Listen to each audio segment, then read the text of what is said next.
Thank you for joining today's webinar. So in today's webinar, we're going to be covering applying SMED and how it can be used to reduce your changeover time, practical methods for more flexible production. So my name's Sam. I'm one of the senior account executives here at Evocon, and we're very lucky today to have Steve Halpin from LeanTeams joining us. Steve? I'm delighted you invited me. I'm looking forward to it. I'm looking forward to the questions. Very good. So in regards to what we're going to cover today, I'm going to kick things off with just a little bit of an introduction to who we are at Evocon and how our system works. Then I'm going to hand over to Steve, who's going to run through the cost of slow changeovers, how you can apply SMED systematically. He's also going to talk about one case study of a project that he ran with one of his clients. And then I'm going to take back over and I'm going to talk about how you can use Evocon data to measure, track, and sustain the SMED gains. Throughout the session, or at the end of the session, we're going to do a Q&A. And in the system that we're using here, if you look over to the right-hand side, you'll see there's an icon for a chat. So what we'd really like this session to be quite interactive and for us to gather the questions that we're going to address at the end. As we're going through the session, if you can add them into the chat box, my colleague here will bookmark those and we'll try and cover as many as we can when we come to the end of the session. But just to make sure that everyone's familiar with that chat button, if you could just open it up now, maybe just drop a note about what country you're joining us from. It'd be really nice for everyone to get familiar with it and see a little bit of interaction already. Also, as we go through Steve's section of the webinar, there's going to be a couple of polls that will pop up. So if you keep an eye on, again, the toolbar on the right-hand side of your screen, there will be some polls that will appear. And if you could interact with those, that would be fantastic. Okay, so a little about Evocon. So Evocon is a real-time production monitoring system that helps you identify challenges and turn them into improvements. What we do is help you by getting real-time visibility so you can react quickly when it matters. We reduce the burden on operators compared to traditional manual data collection methods and give you instant access to reports, so no more number crunching in Excel, and provide you the insights you need to find ways to reduce your downtime. And all of that is done through a system that's very quick and easy to deploy. So we are based in Europe, but we have a global presence.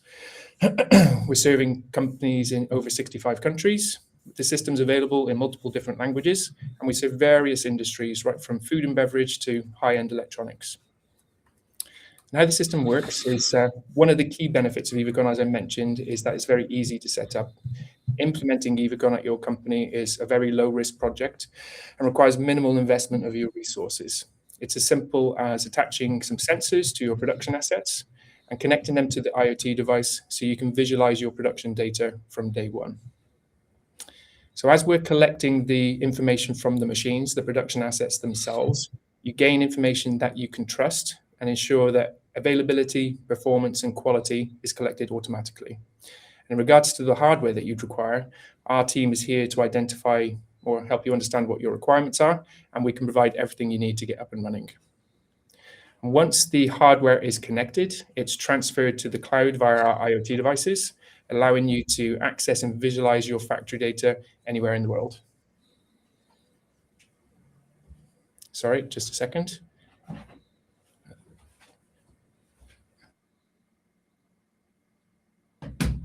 Sorry, Steve, I think are we having a technical problem? Can you see the slide with the IoT device on there, or is it stuck? I can see everything. Okay. Okay, then. Sorry, my colleague's in the room in here, and we thought we might have a bit of a technical issue. So, sorry, I'll carry on. So, as I was mentioning, once the hardware is connected, the information is transferred to the cloud, allowing you to visualize your factory data anywhere in the world. And one of the core principles of Evocon is providing a system that's very easy to use, so giving you complex insights through a system that's intuitive and highly visual. And here I just have a basic architecture of what that looks like in reality. So we've got some sensors connected to a conveyor in this image. That's transferring the signals to the IoT device, the black box, which sends that to the cloud. The only other piece of kit that you would need is a device that can access a web browser so you can log in and access Evocon. Okay, so on that, I'm going to pass over to Steve for him to introduce us to SMED and how it can be applied to reduce your changeover time. Hey everybody, I'm delighted to be here. A little bit of background about myself. I spent over 20 years as operations manager in a number of multinational organizations, all manufacturing. So I've worked for Philips, Schlumberger, 3Com, GN Resound. So that's electronics, medical device, oil and gas. And in that time, I came across the whole subject of lean. And I suppose the lean approach is to build to order. So don't build stock, don't overproduce, one of the biggest wastes of lean. However, the flip side of that is if you're able to build to order, it generally means that you have to change over plant quite a lot more than maybe traditional way of manufacturing, which would be let's group all the orders together for one product, one region, and produce all those together because it's quicker and faster, and we prefer that, and it's in some views more efficient. So what I want to talk about today is why would we look at SMED, and what is SMED? I'll talk a bit about that. I mean, a lot of you are probably very familiar with it. We break it down into 5 very simple steps, and it's something you can take away from this and apply straight away.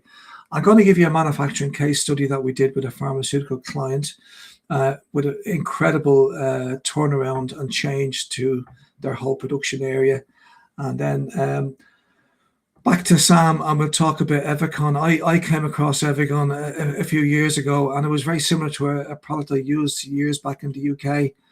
And I was delighted to see it because it makes data capture so much easier. And that's the essence of really what we're trying to do, is understand what goes on in the changeover, and particularly how long does it take. So, as I mentioned before, in manufacturing, we tend to want to avoid changeovers. Unfortunately, when we avoid changeovers, we end up building a lot of stock. I was in a situation in 3Com where we had warehouses full of stock, which we were unaware of because they were shipped off site into an external warehouse, and nobody knew how much inventory we were actually holding until the market changed, and then suddenly we had to rework a whole lot of stock. So there's lots of risks associated with inventory. Secondly, it tends to mean longer lead times for customers, and when we're fixed into long runs, we can be quite inflexible in terms of our ability to take on maybe a short lead time sales order. And again, stock is potentially risky and a waste. So a lot of our capital is tied up, and a lot of our invested time is tied up if we don't sell that stock. So running small batches sounds like a nightmare. There's lots of stops, lots of capacity. People might get frustrated with it. If we're measuring OEE, which is a key metric for manufacturing, again, that can kind of take a dip every time we have to change over. And scheduling is difficult if we're doing lots and lots of planned changes. So lots of reasons why we might shy away from SMED, but lots of reasons to maybe take it on board. Just a quick poll from everybody on the call. If you can select one of these. Have we got the poll ready, Sam? Yeah, it should have appeared there. So I think the Okay. icon is flashing a little bit with white on if you look at the toolbar.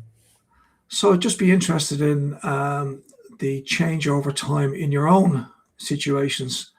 Is it less than 15 minutes, 15 to 30? And again, a lot will depend on the product and the environment. And again, there's maybe slightly different approaches for the length of changeover. But yeah, we've had some votes come in there, Steve. I can see the votes now. Yeah. Okay. Looks like most companies are saying it's around 30 to 60 minutes. It's like a bell curve, isn't it? Like a bell curve. So 40%, give or take, about 30 to 60 minutes, and then about 30% higher than that.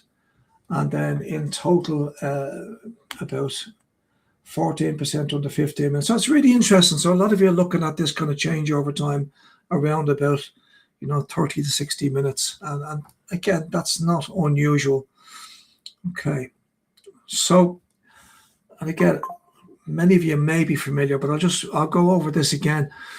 Lots of people ask, where does SMED come from? And again, it's a Toyota tool. And the story goes that you may have heard the story about Toyota visiting America and looking at Henry Ford's production. And I think the horror was we'd never have enough cash to build this amount of cars, because there was basically car park lots full of finished cars waiting to be sold.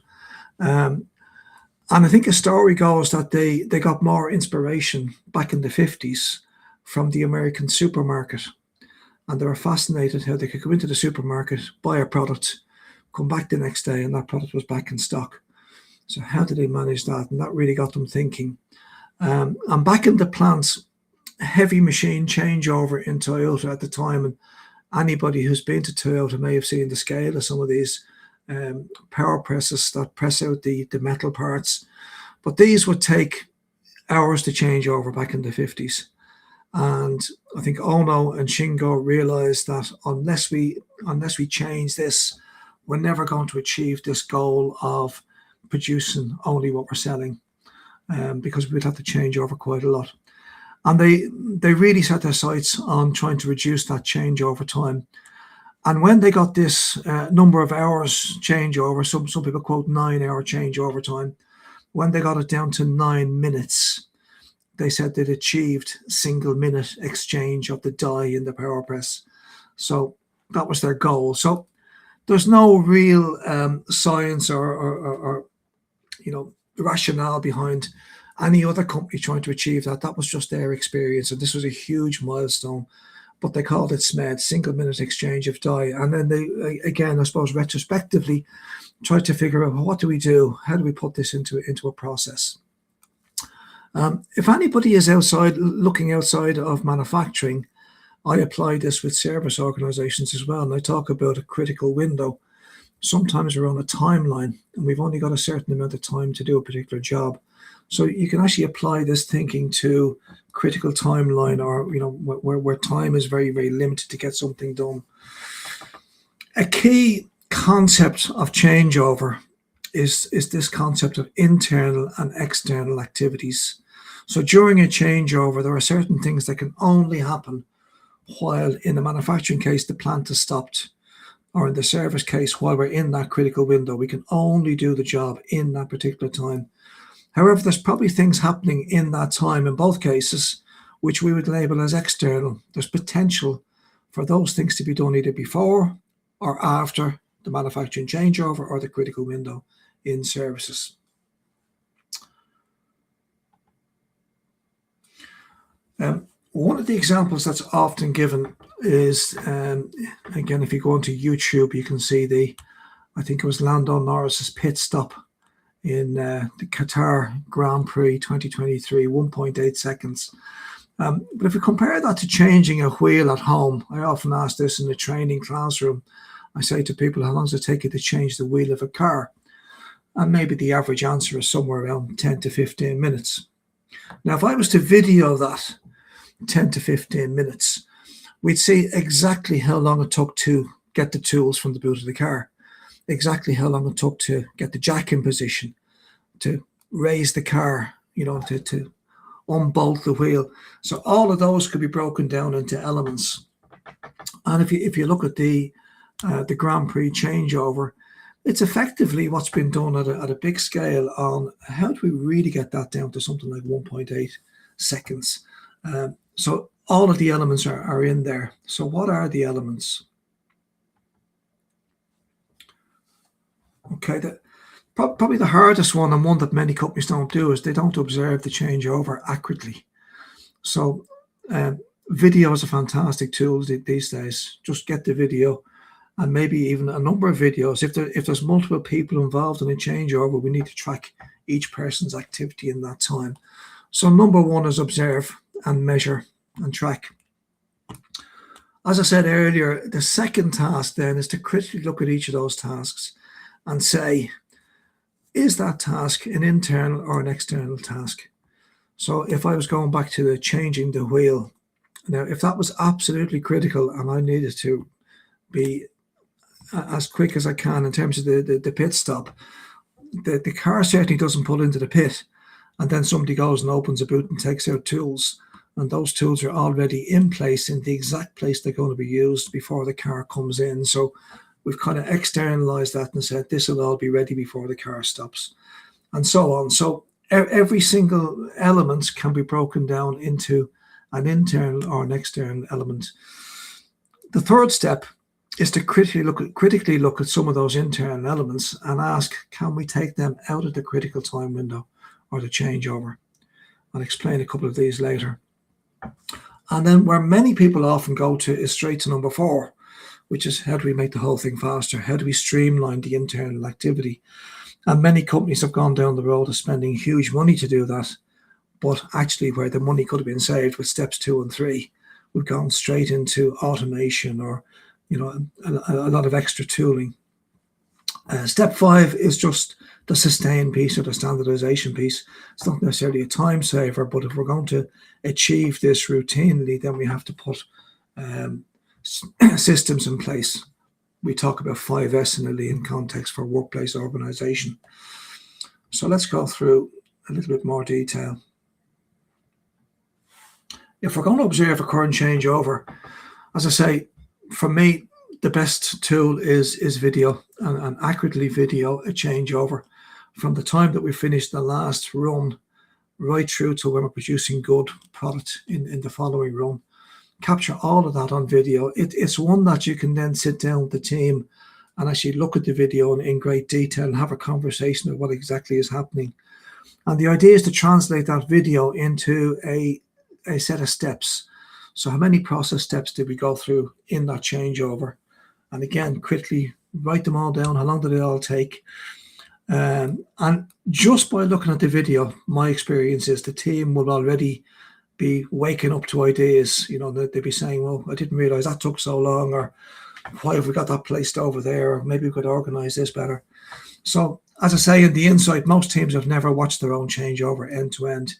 And when you do, it's a fantastic experience. And the idea is to engage the team who actually do the changeover, not to do this as a consultancy or a management exercise. It's a team-based exercise.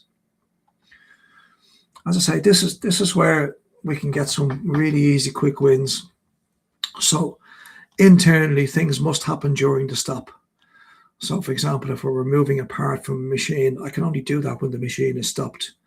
However, the external part, things like getting tools, where the material's been staged, do I have to do some paperwork, the tidying up afterwards, a lot of that can be organized outside the actual changeover itself.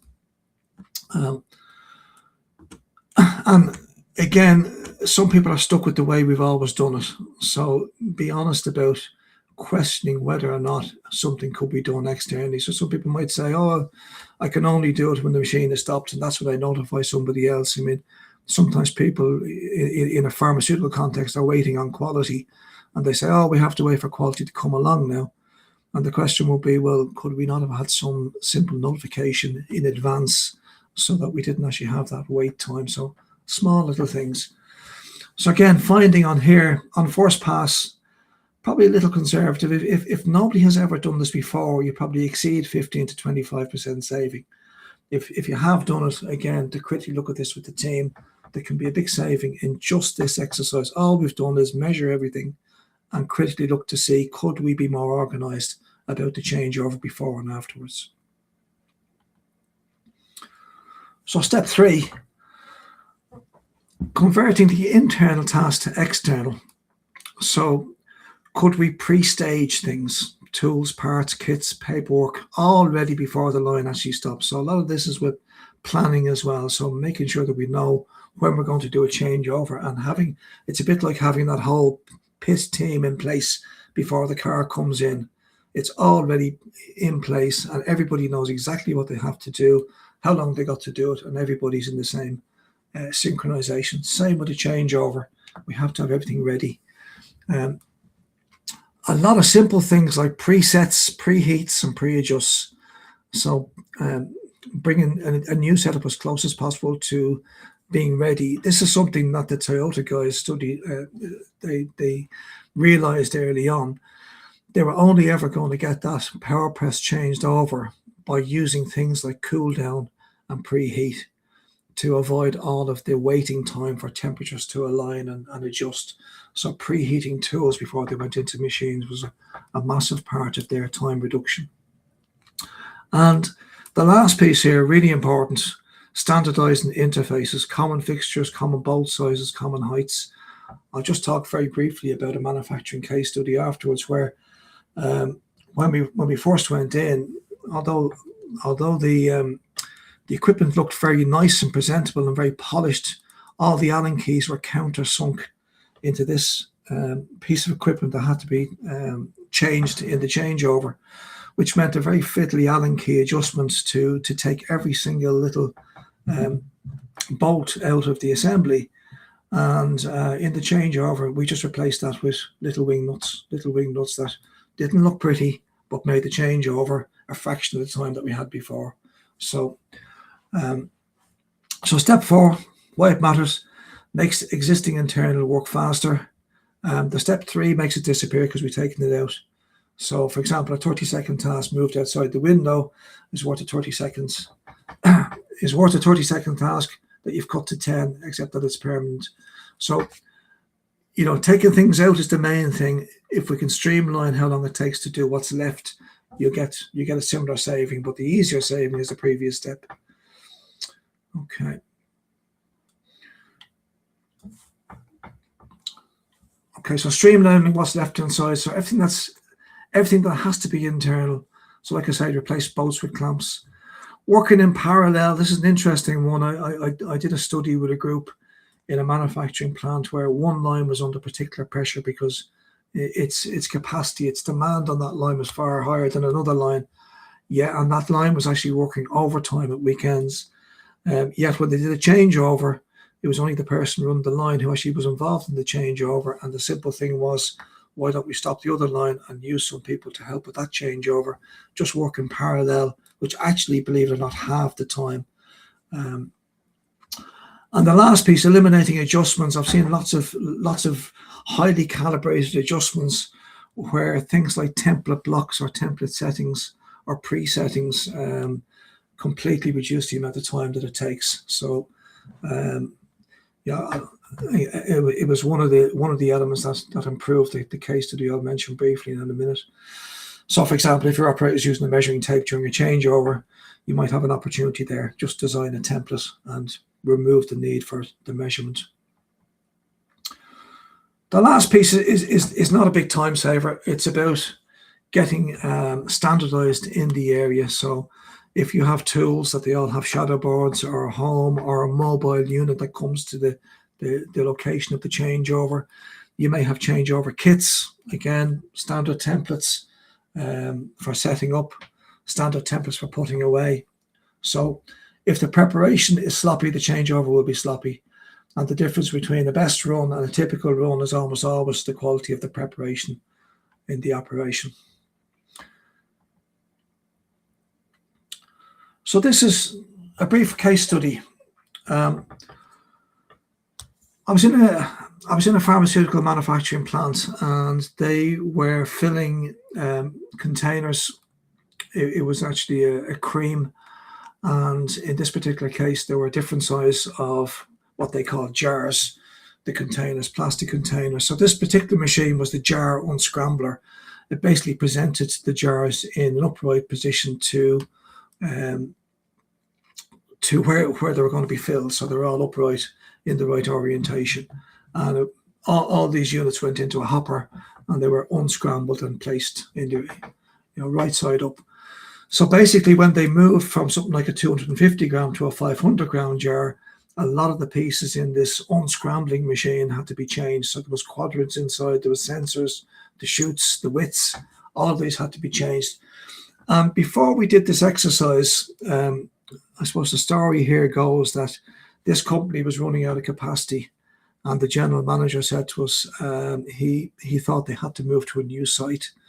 And when I went into the company and had a look, the first thing I noticed was the finished goods area was absolutely not just full, but even the aisles between the storage racks were also full. So it was a nightmare for the store people to have to move product around just to get a shipment out. So that was one thing that was very noticeable.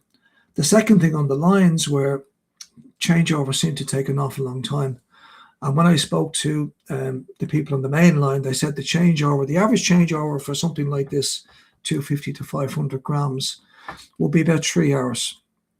The 3 hours will be 2 technicians would come along to the line, and they would change over about 5 different machines. So I had a filling machine, we had a capping machine, we had this labeling machine, we had the whole packaging and wrap machine. So all of these had to be reset, and they were reset by 2 technicians in 3 hours. And typically what would happen is the technicians would go away after the changeover, and very soon after be called back again because something was stuck or something wasn't right or something was misaligned. Or so the team would say that probably for the next 8 hours, the line gradually got back up to speed again, back up to standard speed. So not only did we lose the 3 hours in the changeover, but we lost quite a lot of time trying to get back to standard speed. And all of this was a huge impact on the OEE of the line. So we picked, in this example here, we did all machines, but in this example here, the actual changeover time for this machine was 51 minutes, and it was 1 technician. Just a quick poll again. When you're doing a changeover, what do you reckon wastes most time? Is it looking for tools? Is it waiting for materials? Is it redoing adjustments? Like I said, that something has been done but has to be redone again. What do you see as the big? Pretty clear leader on this one so far. Wow, Adjustments. redoing adjustments. Wow. And I would say in our example, it possibly was as well, in that if you looked at the OEE loss over the following 8 hours versus the 3 hours, it was probably comparable. And maybe you're right, it was probably a bigger driver. That's very interesting. So looking for tools, very little bit of waiting for materials, but redoing adjustments and operators standing around. And there's a few other reasons that people might explain later on. So let me show you this particular one. So we started off with 51 minutes as our baseline. And the first thing to identify was internal, external. So what are we doing? So again, we looked at the videos and we highlighted some really simple things. Mainly was transporting a lot of the changeover tools to the line. The second thing that was happening as well, though, was tools were being shared between machines. So very often somebody was going from one machine to another to get a certain tool to bring back to the machine. So a lot of that was going on. So a little internal, external. We sent somebody across to a tool supplier. I think he spent less than €100 just to give us a few spare tools to have the right tools in every machine. Converting internal to external, again, that took us down to about 35 minutes. And really then streamlining the internal for us was huge. So like I said, things like those countersunk bolts were taken out. A huge amount of time was adjusting the widths of conveyors. So again, people were doing that a little bit by putting a product in, doing it by eye. And we just developed templates for everything. So templates for width settings, templates for the heights of things, templates for where sensors should be positioned. So every single thing was standardized as to this is the exact setting for 250, this is the exact setting for 500. And by doing that, we were down to about 15 minutes. Now, the best thing was what we were trying to achieve in 15 minutes was a changeover that would be achievable by the operator, not by the technician. So the idea was to take the technician out of this completely by simplifying and standardizing the changeover so that we could produce standard work and the operator themselves could do it. And that does two things. It frees up a higher paid technician to do higher paid work, which, we got more time to look at new machinery, new designs, carry on from the kind of SMED changes that we'd make to develop those across the plant. And for the operators, it was a huge training opportunity. So they got to train up and they got to understand the machines better and be much more proud about the changeover. What's not on this chart is that when they did the changeover after 15.5 minutes, they went straight to standard speed. So the line ran immediately. It was interesting after doing this particular workshop. I got a call about a week or two later from the financial controller, And she said, "What the hell have you done in there?" And I thought something had gone really badly wrong. I was panicking. I thought, oh my God. And my mind was racing. Oh, did we get the conveyor wrong? Did we get something wrong? And I said, what's the problem? And she said, well, last Thursday, we ran 8 campaigns in one day. She said, we've never run 8 campaigns in a day. We've never even run 3 campaigns in a day. So the team now with the planning had started to plan campaigns based on orders, not based on let's fill the warehouse for the next 3 months for the Dutch order or so that really had a massive impact. And if you roll the clock on a few months, it had a huge impact on finished goods, which reduced their delivery on time was better, and their overall lead time to customers was much better. It was actually a retail product, so retailers always want product on the shelf, and trying to respond to something that may have happened. I mean, I remember in that time in retail where a famous celebrity endorsed their product on radio, and suddenly there was a spike in the UK. But you have to respond to that, and they did, and it was fantastic. But without changeover and without SMED, that would have been a nightmare, and they possibly would have lost an awful lot of sales by not being able to respond because they would have already pre-planned their production runs. So what we had here was a 63% reduction in changeover time, operators engaged, and like I say, instant ramp up to full speed. Massive change to, and the conversation about moving away from the plant and going to a greenfield site just disappeared. We suddenly released all this capacity again because the OEE numbers went up. So just to finish off, if you were starting tomorrow, one of the hardest things is to measure, and that's why the Evocon system, it does the work for you. If you're guessing at changeover times, I was in a place last week and I'm looking at the numbers and the planned production wasn't met. And I asked for some reports, and they sent me on reports for 2 weeks, and I was looking at the downtime. And you can see straight away if something has been written retrospectively. First of all, everything is in nice round numbers of 5 minutes. So downtime was 5 minutes or 10 minutes or 20 minutes. It was never 16.5 minutes, or it was always a round number. So that tells a story. And if you are the person in the production plant, what are you going to do? You're always at the end of a shift going to say, oh, yeah, changeover was about 20 minutes. And really, that's just a changeover. I mean, the other part is, was the plant running to the proper speed? And I think what this simple system that Sam will explain, and I know a lot of you are customers, so you're used to it, but having this system actually gives you those numbers. And the ownership of the numbers is with the operations team. And the operations team will feed the system with the data and the information as to why the line was down or why the line ran slowly. So number one, the hardest one, but Evocon helps with that. Number two, internal, external. Don't skip over this. I mean, there are so many little things that can happen in a changeover, and the video will highlight these, and you got to standardize them and work them out of the system. Number three, I really believe that when we moved from technician to operator, we ended up with better changeovers. Technicians were always under pressure to go to the next breakdown or the next changeover. We're often called away. And like I say, we're often being called back to the line, which is a real frustration. When the operators own the changeover, things get standardized a lot quicker because operators don't like having to go back and redo things. So they want better standards. Who maintains the standards for the machine? Back to the technicians and the operations team. They have time to do that when they're not fixing silly things. And you'll track OEE and data over time. And again, I think the Evocon system helps with that. And the value of OEE is huge. So I can't move on, can I? Slide one click. I seem to be stuck on slide 28. How we can move the slide on there, but I think it's okay.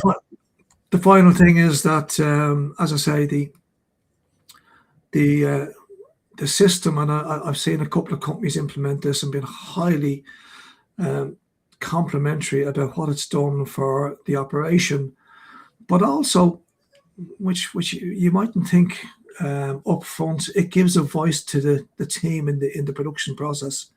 It allows them to enter in the reasons why. And I say to management teams, like don't do your analysis in the boardroom. Try and go down and look at the numbers with the team and talk about the issues. This is a great way for teams to raise issues, which is the whole lean philosophy is listen to the voice of the people in the process. They're the experts, and let them tell us where they need support. There are certain things they can do themselves, certain things they might say, yeah, we got that wrong, or we messed up that, or we need a better system. But there's other things where they can't control and they need management input. So this system gives everybody the same playing field and the same data. So hope that was okay.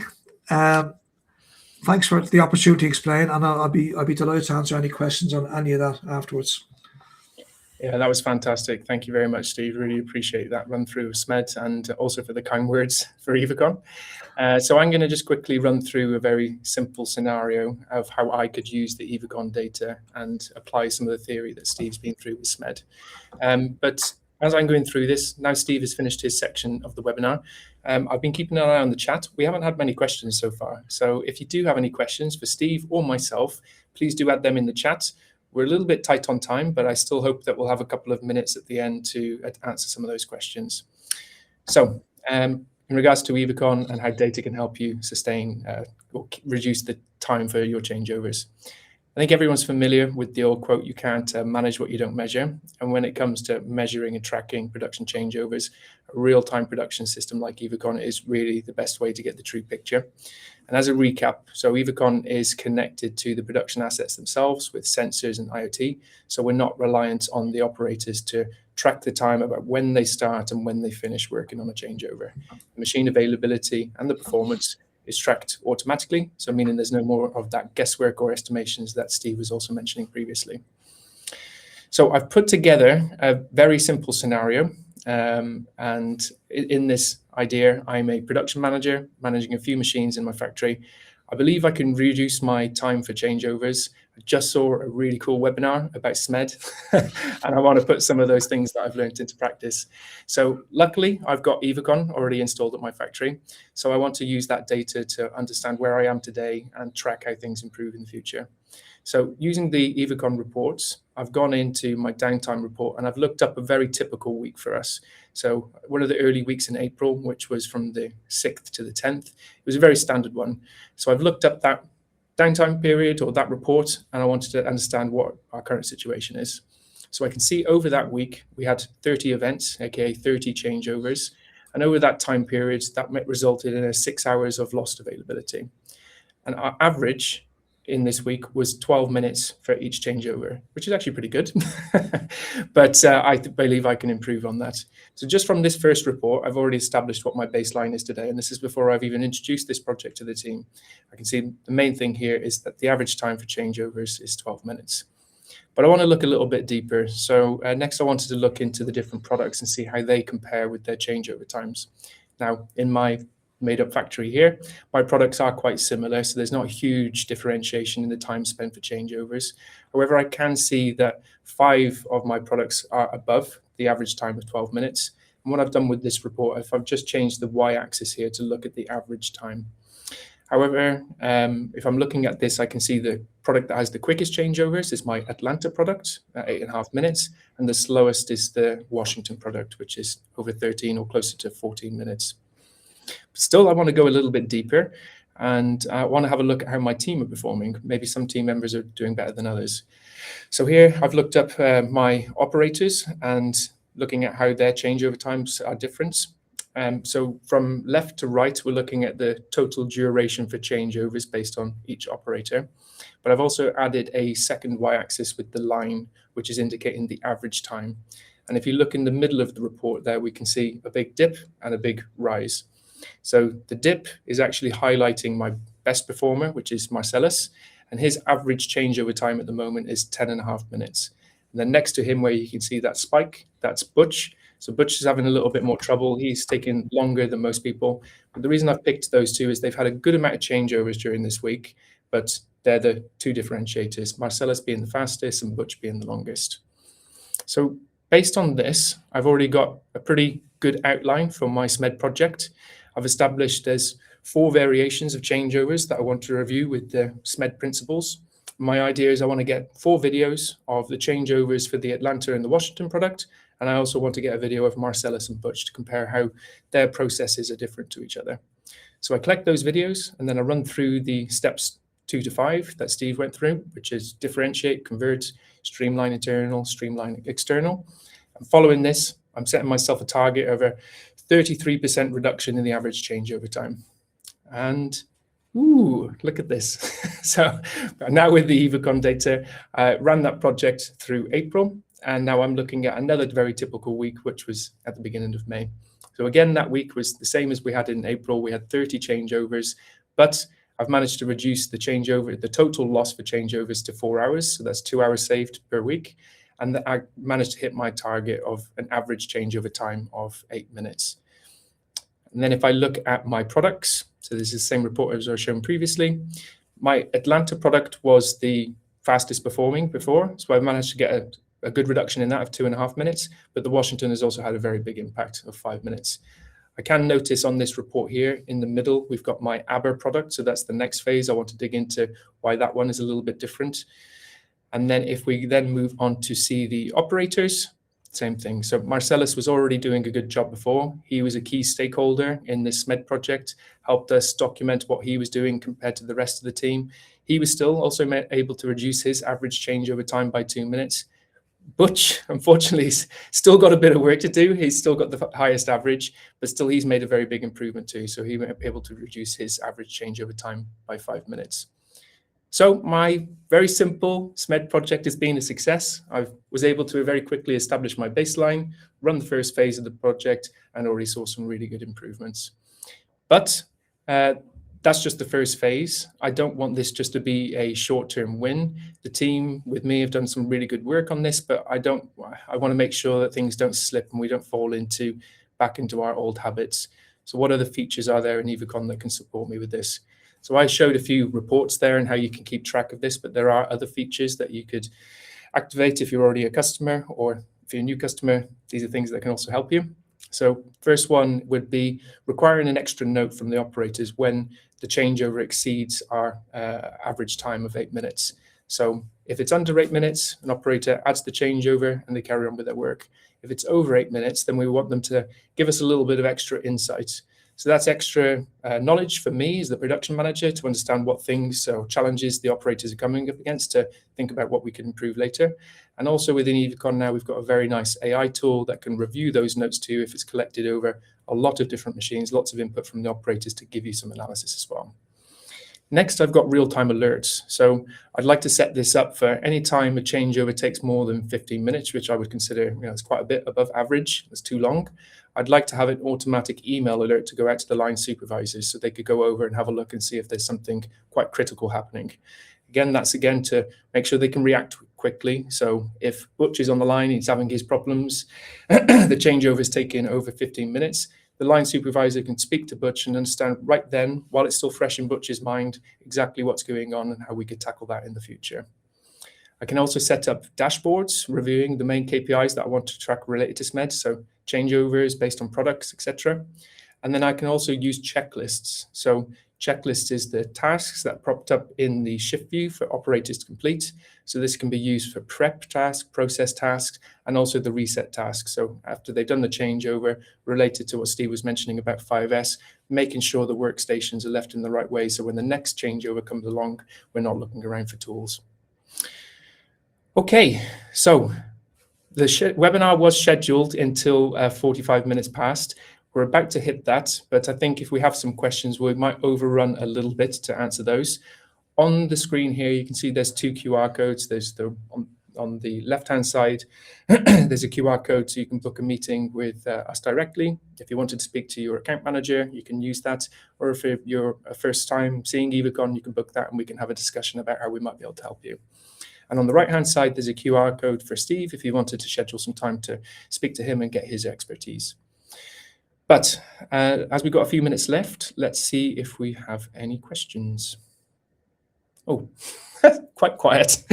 Okay, we haven't got any questions, Steve. So I guess that's okay. We've used up our time. We're bang on time. Yeah, but there has been some really nice feedback for us. So I can see a lot of thank yous. We had people joining us from all over the world. Wales, my home country, Switzerland, South Africa. I even noticed before there was someone joining from Japan, so we had a very wide audience. But I think we can wrap up then. So thank you everybody for taking the time to join this session. I hope you found it interesting and insightful. If you'd like to speak to either me, Steve, or the Evocon team, book a call with us. We'd be very happy to help. And Steve, just wanted to say thank you again. We really appreciate you making the time, sharing your knowledge on this matter, and it's much appreciated. Thanks, Sam. Thanks for the opportunity. Thanks, everybody, for attending. And all the best with your SMED attempts. Thanks, everybody. Goodbye.